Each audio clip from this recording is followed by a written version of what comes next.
My Wicked Plants lab is great, it's amazing, but there's more to explore in my study this way.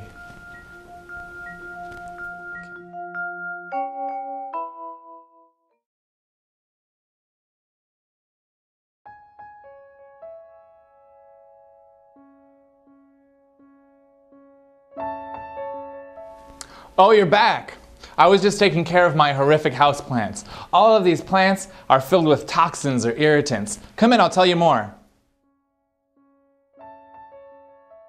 Now let's talk for a minute about why popular houseplants are so often toxic. Now, a lot of these plants, when they grow naturally or they grow in the wild, they don't need a lot of water and they're in very warm climates. And there's two types of plants that grow in these climates.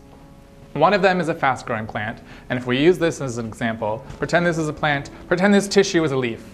This is a fast-growing plant, and along comes an animal. It says, that's a really tasty leaf on that plant, I'm going to eat it. It eats it! Another one pops up. That's a fast-growing plant, more or less, highly scientific. The opposite of that kind of plant is a slow-growing plant.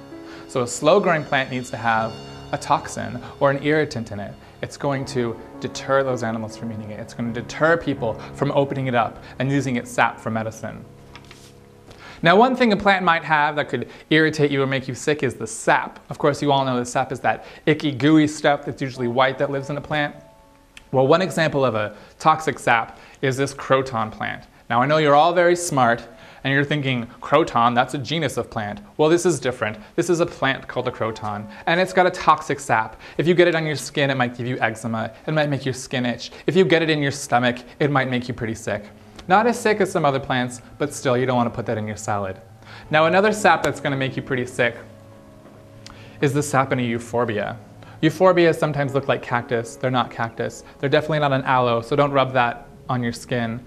It can cause inflammation, especially in your eyes. If you were to get the sap from a euphorbia in your eyes, they would be puffy, they would be red. Your parents would look at you and say, where have you been all night? And I knew your friends were a bad influence, and you really don't want to get into that.